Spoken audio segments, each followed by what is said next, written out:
I wouldn't say I pull guys to the side and like say it. That's just who I am, and I feel like that's my internal belief. And to be honest, it hasn't always been like that. My early days as a Denver Bronco, and especially like into my second contract, like losses are just so depressing. And you don't see any light at the end of the tunnel at all. And it's tough. But here's not like that. We got a great team. At the end of the day, realistically, we got a great dream. We got a great team. So earlier you I guess you would be more depressed or more upset than usual because you really don't, at your core, you really don't know how you're going to win games on, tough teams. You're struggling on offense, struggling on defense, and it's hard to really put that into perspective to, go and win games, especially, the upcoming weeks. But here it's not like that. We got Josh Allen, we got a great defense, we got great coaches here. I've always had great coaches. We just have a great, team built up, and I just like to put things into perspective, and it's a little bit easier for me. This is my 12th year. I've been here before, twice, maybe even more than that, 3 times. And it's just, it is what it is. Just because I'm positive and I'm not upset about it, and not up here giving a press conference. No, we just gotta do better. And I don't know. Just because I'm not doing that doesn't mean like I'm okay with what's going on. I just have a firm belief in my teammates, firm belief in myself, and a firm belief in this organization that we'll be able to get this thing turned around for the good. Is this running attack and the ground side of things, is this as good as there is in the NFL? Yeah, of course. It's led by Nick Chubb, of course, and this offensive line for sure.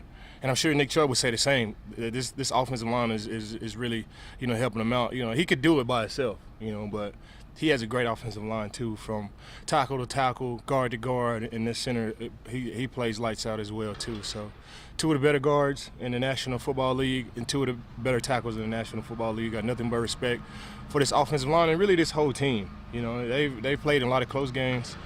I think when you got Myles Garrett and Clowney on the other side and Denzel Ward, and you got the type of team that they have, like you can't count them out of any single game, and that's just how it is each and every week in the National Football League. Do you enjoy watching Myles Garrett, what he's able to do from just a kind of a fellow pass rusher standpoint? Yeah, I love Myles Garrett. We went to Texas A&M together. I've built a relationship with him over the years. I'm a fan. I pass rush, he pass rush. He's probably one of the best defensive ends that ever played this game, and I think the more Tom, I think more people will start to agree with me on that. If they probably already are, but I think as more and more time passes by, I think more and more people will start to agree with that quote. Myles Garrett has my all-time Broncos leader sack record-breaking jersey. I gave it to him after the game. I was thinking about that the other day. I broke the Broncos franchise sack record, and I switched jerseys with Myles Garrett after the game. And I didn't really think about it until like a couple of years later. I was like, dang, I don't even have the jersey. I gave it to Myles Garrett. So. You wish you had it back? No, Kinda.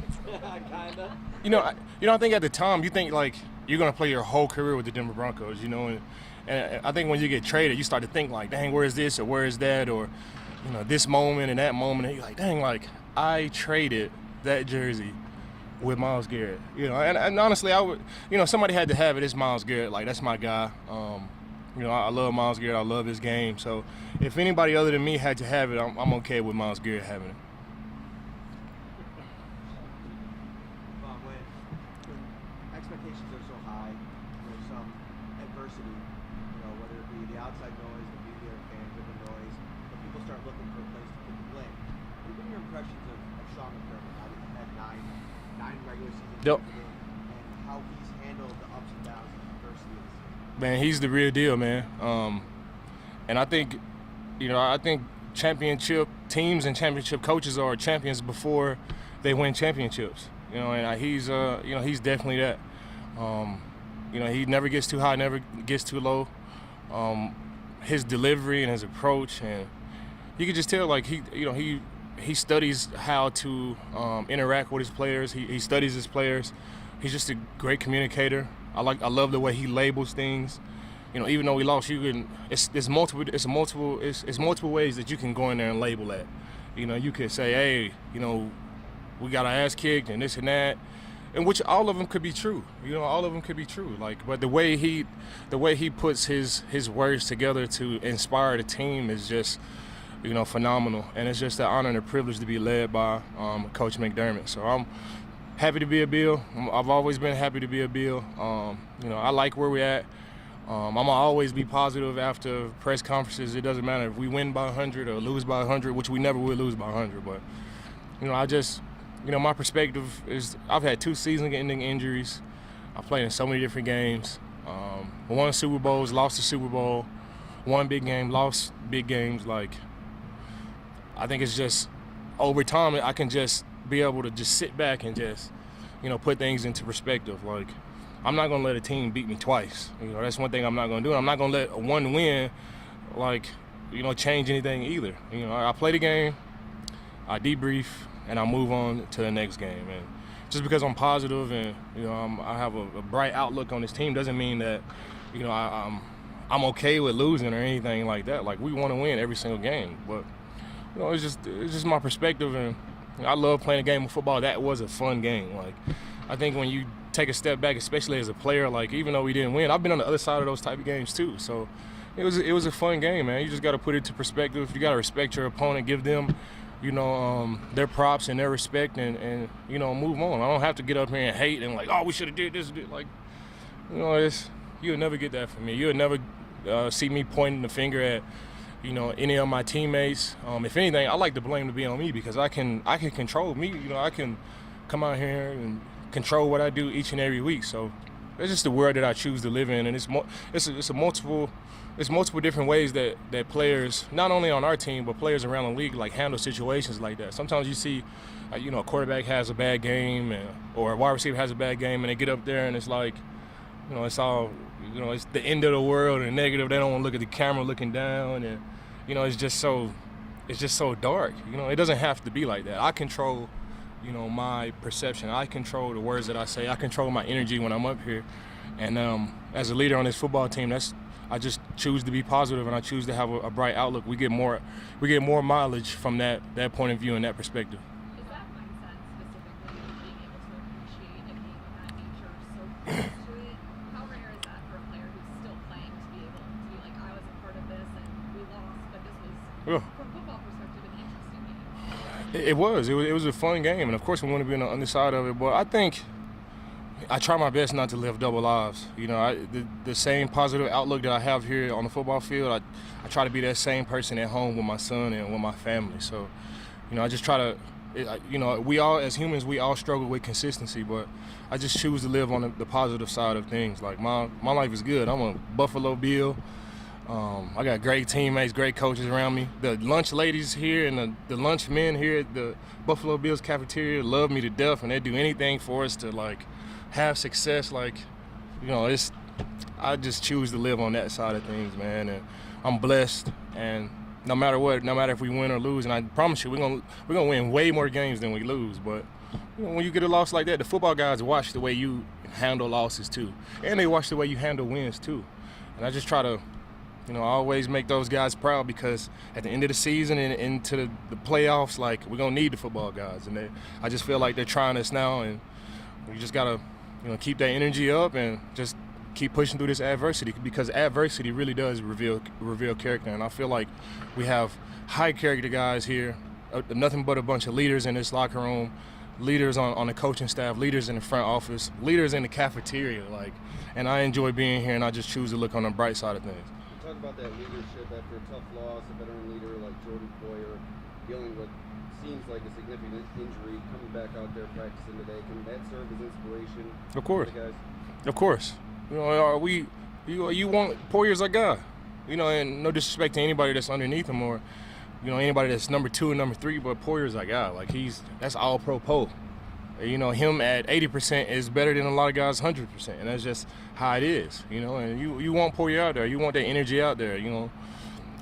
You know, the way he yells and the way he inspires guys, like, you want those guys out there. And you know, it feels good to get Poe back, and throughout these following weeks we get some more guys back, and, you know, just the tough patch that we're going through. You know, at the end of the season, into January, into the playoffs, that's where you need to be. And I'm not sitting there saying that, you know, I don't want to put, you know, the carriage before the horse here. I'm just saying, like, you know, we're in a tough situation right here. We're presented with some adversity.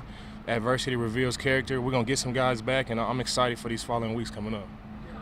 You'll remind Miles that he finished at A&M 1 half sack behind you. He did?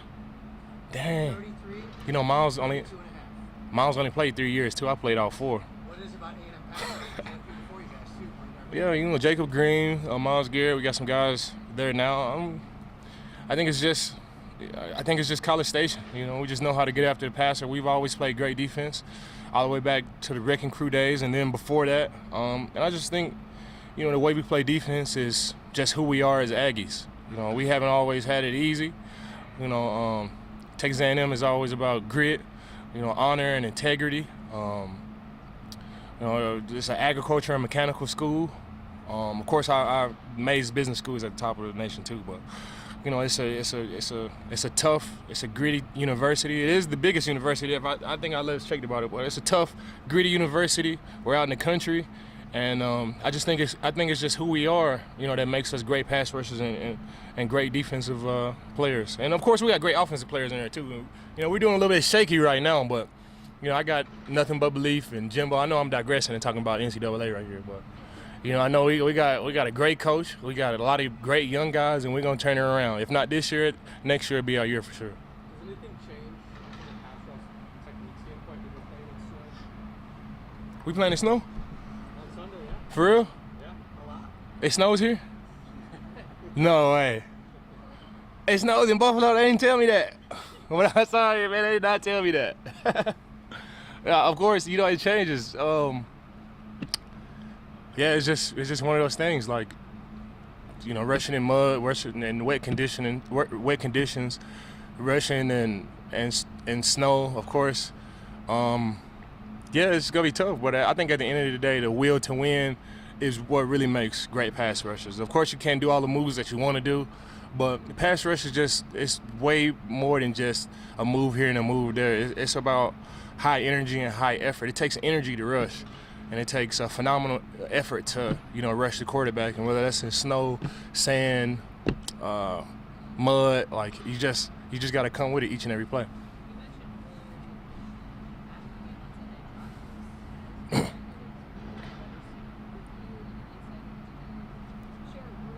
Yeah, that's my guy. I spent time with Josh. I think we went to Mulberry's. Yeah, we went to Mulberry's after an Italian restaurant here in Buffalo. Kicked it with Josh and, you know, his family. And, you know, and it's not always a speech. It's not always a speech or a talk. Like, you know, I just like spending time and just showing my guys, like, I'm there and I support them.